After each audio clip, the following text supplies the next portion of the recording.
Sabrina 90s Comic Issue 7. We start out with Sabrina walking to her house holding an invitation to her school's art show. She has a piece entered in it, with Hilda saying that's wonderful and Zelda saying they're proud of her. Sabrina says that she made a sculpture with her own hands, and Hilda says they're sure to be there. Then Hilda can't wait, so she teleports herself and Zelda to the art exhibit early, saying that they can still go tomorrow and just act surprised. Let me guess, there'll be a twist, like Sabrina's art piece will suck, justifying us being shown this at all. It's also really predictably telegraphed as a joke because Hilda assumes that Sabrina's piece will be the best one, so there's predictable and then the opposite happens humor. Well, I like that Zelda was zapped here still wearing her bathrobe with rollers in her hair. Since when do you see that? Hilda gives up because they all look like amateur work, and Hilda hates Sabrina's art piece. Zelda says that Sabrina seemed proud that it was made by hand, and she says that they can zap, but can't sculpt the mortal way. I guess her reasoning is that Sabrina would be thankful that her aunts made sure she'd win the art show and not be humiliated with a bad art piece. So thankful that it would be worth inevitably upsetting her when she sees that her art piece got replaced at all. They're not thinking things through. Hilda wants to look up someone who can sculpt the old-fashioned way, so predictably she warps back in time, going to Italy in 1502, and brings her Michelangelo, who throws something in the trash saying that he doesn't like that one either. This seems familiar to me. Is this one of the Sabrina stories I had as a kid that I read in my Archie comics? Hilda's then reckless enough to decide to dump Sabrina's sculpture in the trash can back in time, even though the witches aren't allowed to change historical events. Hilda says that Sabrina will be so surprised, and Zelda glares at her in disapproval as she's being teleported away, implying that she's already anticipated Sabrina disapproving of this. Not surprised that Sabrina's aunts actually told her what they did so early instead of waiting for her to find out at the art exhibit. The next morning, Sabrina's upset. She reasons that people will know she didn't make the sculpture. I guess because it's too good? And the reason she liked hers was because she made it herself. She's told where her old sculpture was. And she looks ridiculous saying that she's only got an hour left to switch the sculptures back before school opens. You're a witch! Just zap the old sculpture back to you, warp to the art show, and switch it with the Michelangelo one. Then you can warp home and get your aunts to bring the Michelangelo one back to the trash. I don't even know why they left her old sculpture back in time in the first place when they could have just brought it home and put it in the trash there. It was common sense to do that in case Sabrina wouldn't appreciate what they did, which Zelda seemed to already expect, because that would save them a trip back in time again.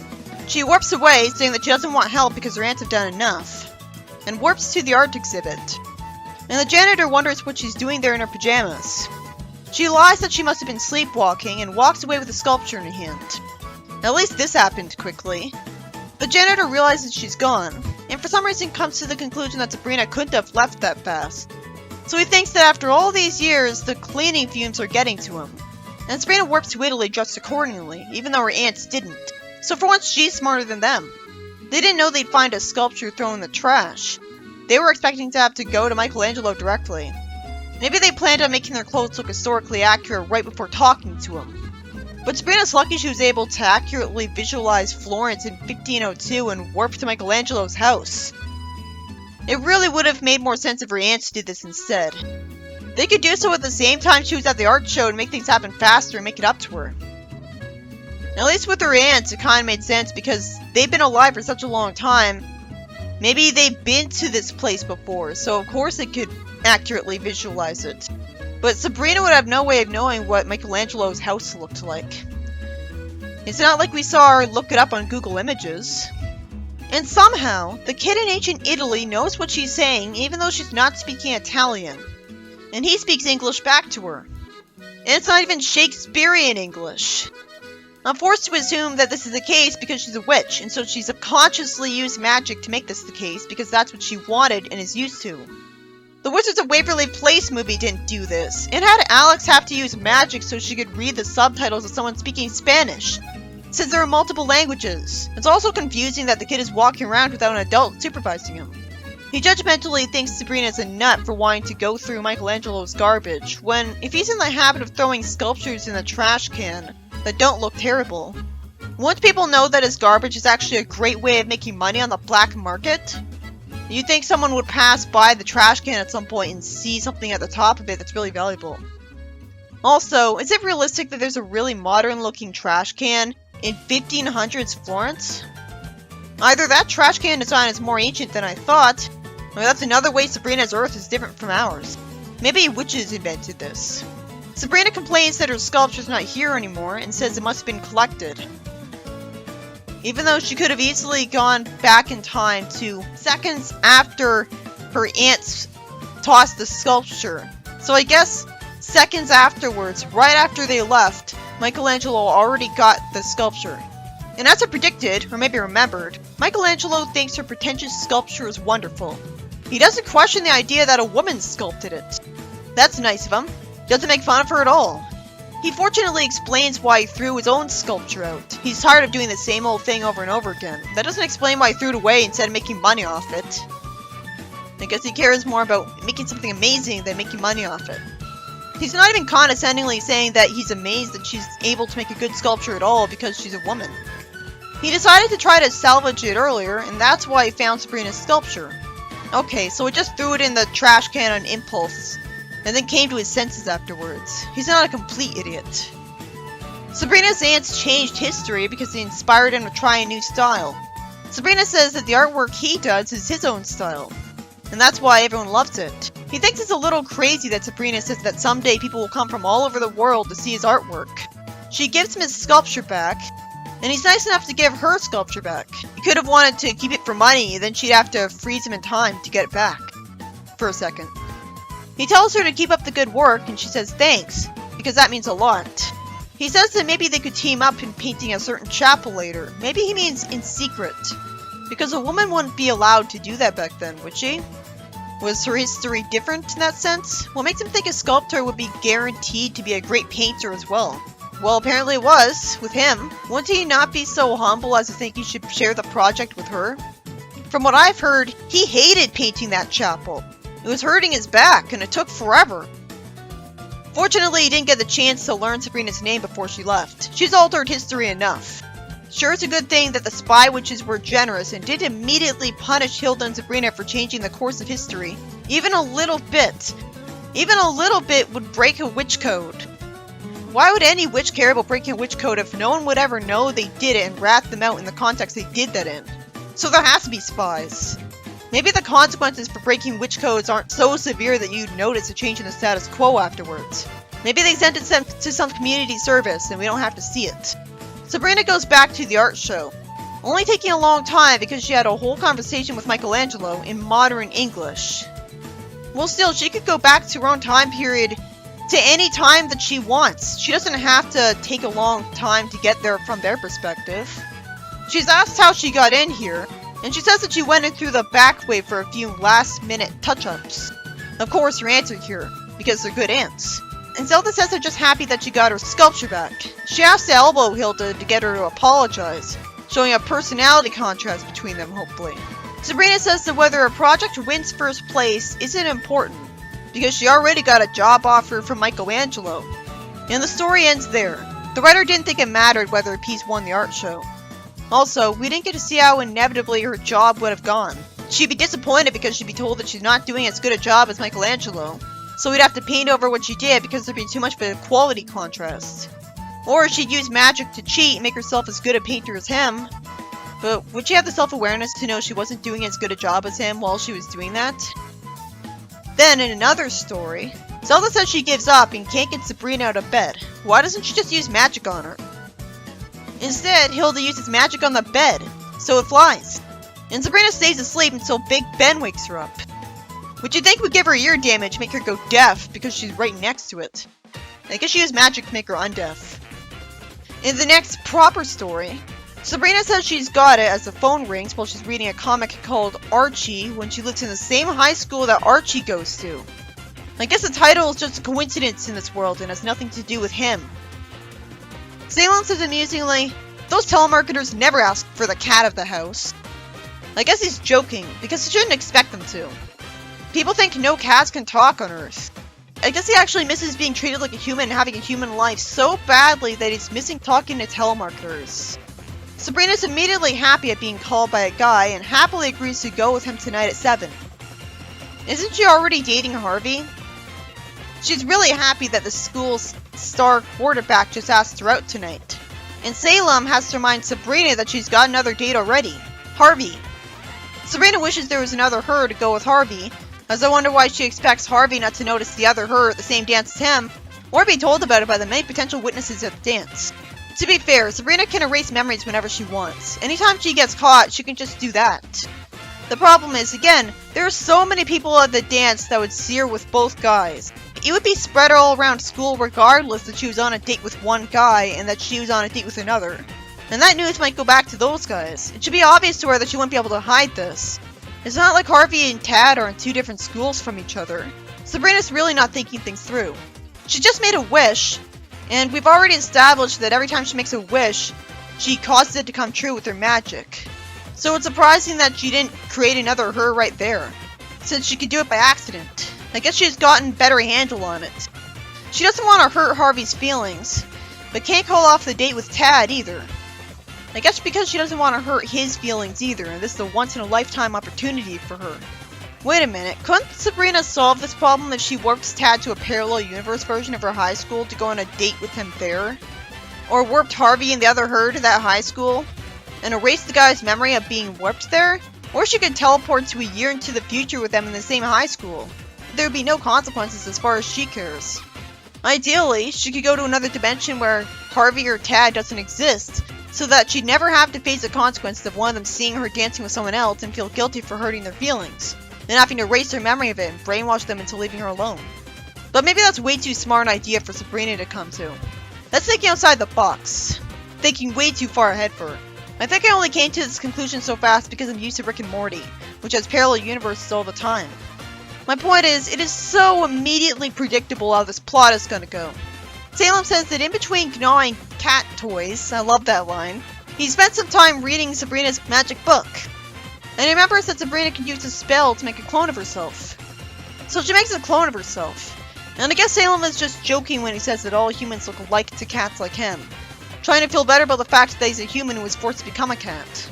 Either that, or the writer doesn't know that he's supposed to be once a man, now a cat, and didn't do the research on the sitcom.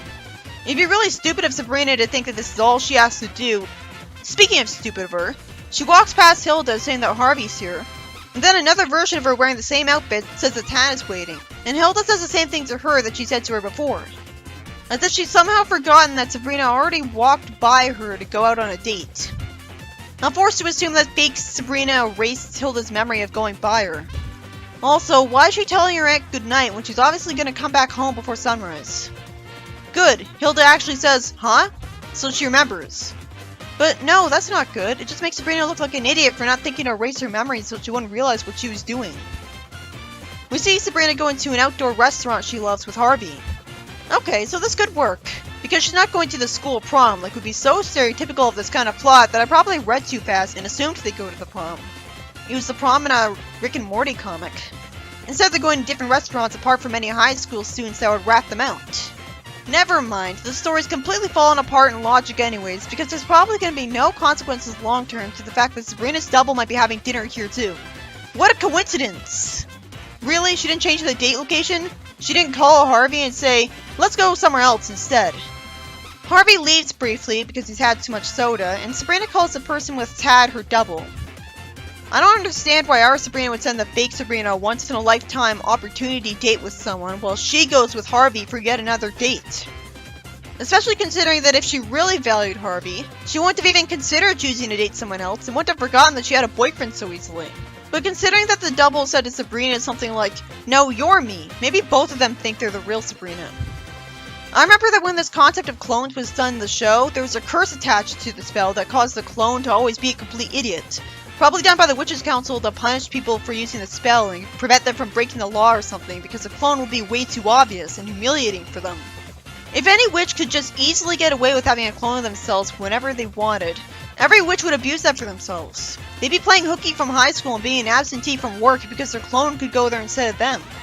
It would inevitably be considered a problem in society and something would be done about it. Is a clone brainwashed to do what the original wants? If not, there might be a lot of clones revolting and killing the original. Or at least most of the time just refusing to follow orders like going to work while the original doesn't have to. That's another problem tons of witches would have to face, but since witches can brainwash people if they want, I guess not. But couldn't the witch brainwash them? Maybe not.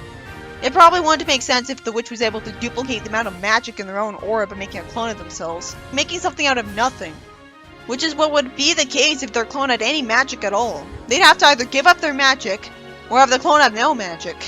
Or split their magic between themselves and the clone. The clone having no magic would be a dead giveaway to anyone who'd think to ask for proof, which would be basically no one.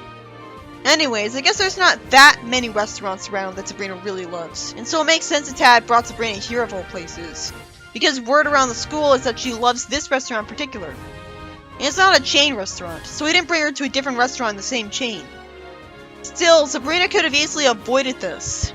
Harvey sees Sabrina with Tad and asks what's going on here. He's told that they're on a date, being called nosy, and he urges Sabrina to go back to their table, barely calling her out on cheating on him. Maybe he figures that she was just being nice and humoring a guy all of a sudden, and she was so ditzy that she forgot she was already on a date with him. Or didn't forget and is just that nice to him. He just knows her well enough to not be surprised and hurt by this. After all, she did pull Fiona go on a date with some new guy while forgetting that she already had a boyfriend. So apparently she's the type to make a mistake like that.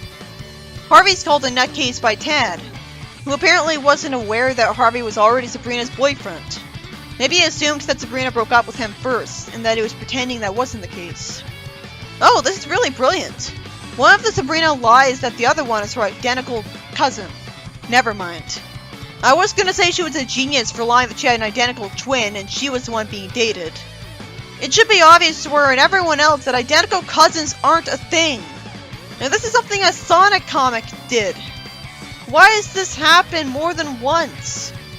On the bright side, I get where she's going with this. She's a witch who can brainwash people whenever she wants and erase memories, so she's used to the idea that she can get someone to believe anything, including this.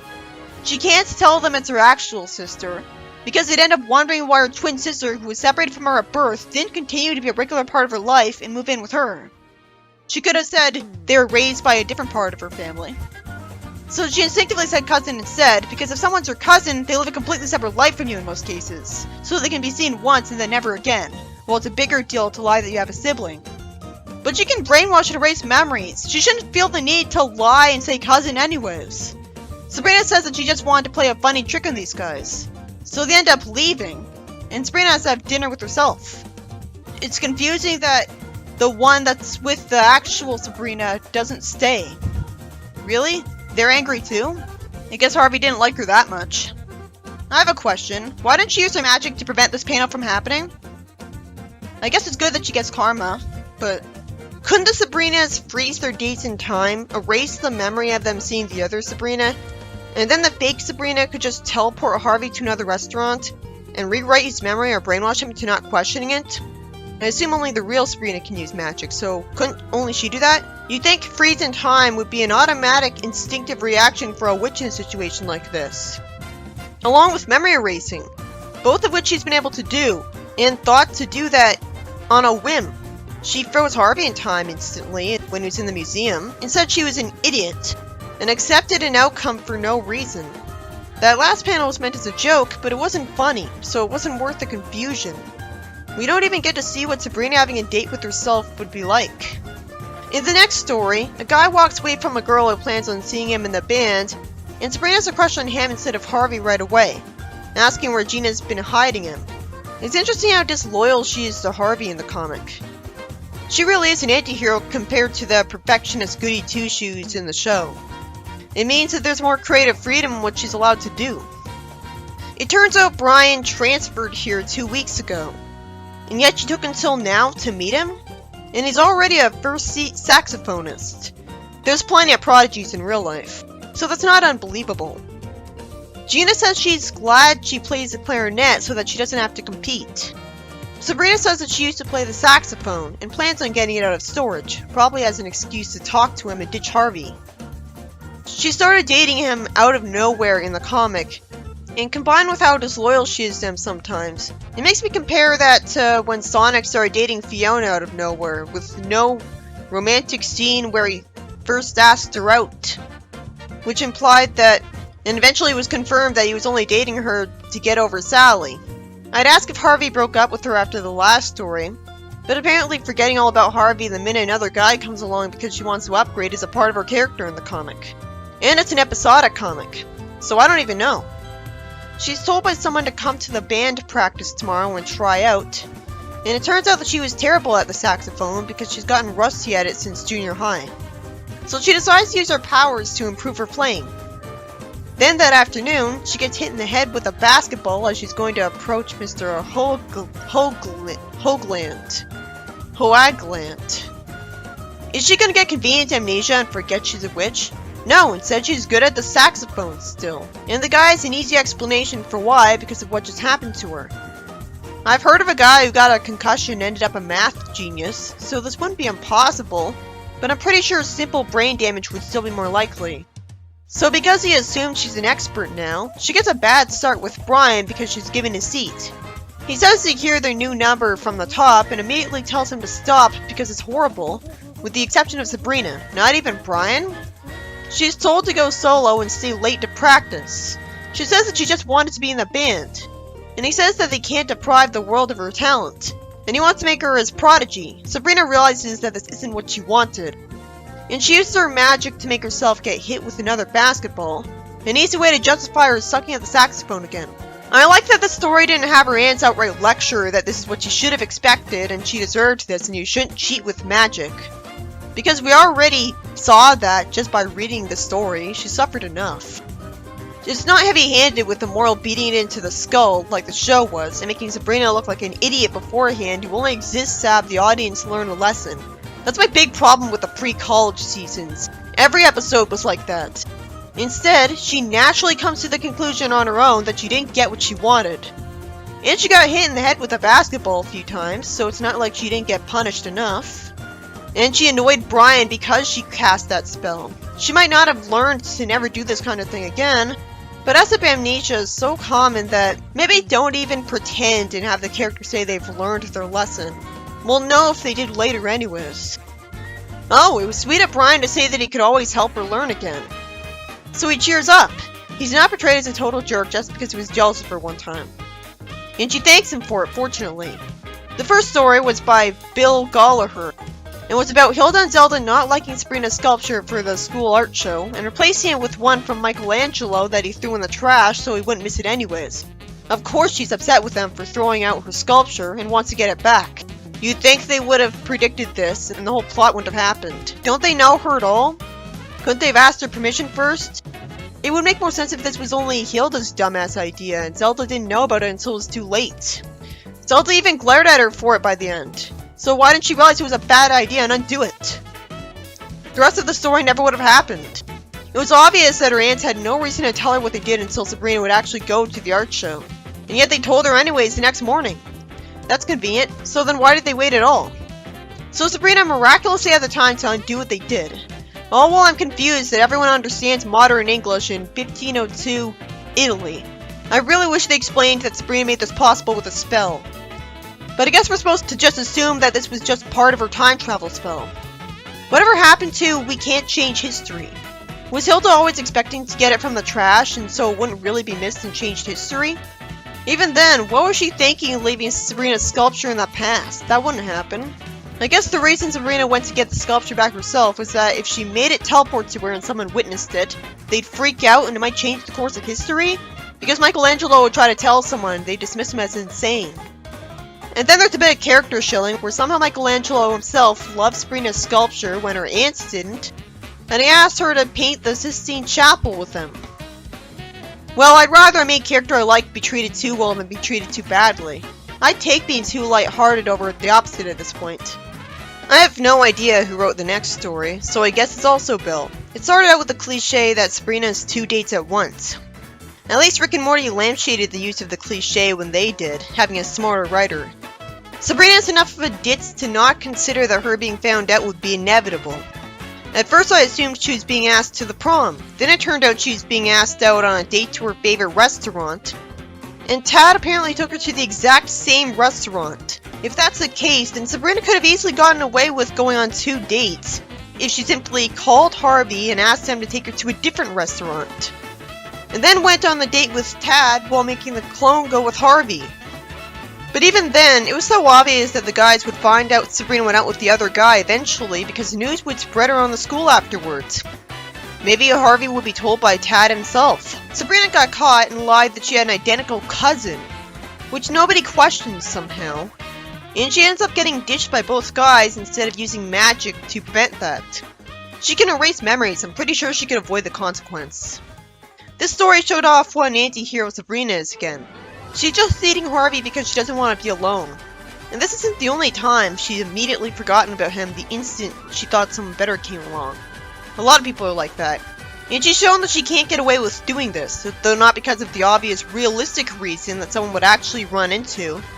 Where after the date, one of the guys would find out she dated another guy. If that was shown, that'd tell the audience the actual consequence and why this can't work, and tell Sabrina that.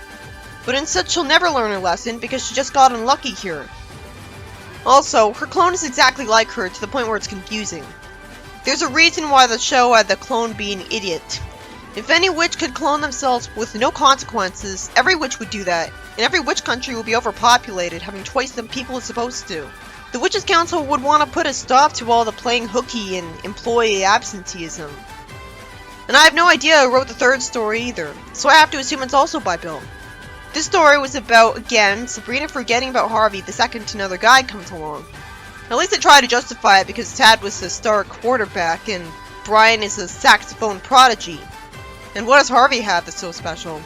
Still, there's not even any indication that she's still dating Harvey in this story. She's not upset about a breakup either.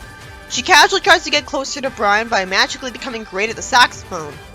But that has consequences because the teacher thinks she's now a prodigy at it because a basketball hit her head, and he knew she was supposed to be horrible at it. So he wants her to practice a lot and be solo, not with a band. And she annoyed Brad by getting a seat, so she realizes she has to undo it, and then she gets what she wanted anyways because Brian offers to tutor her.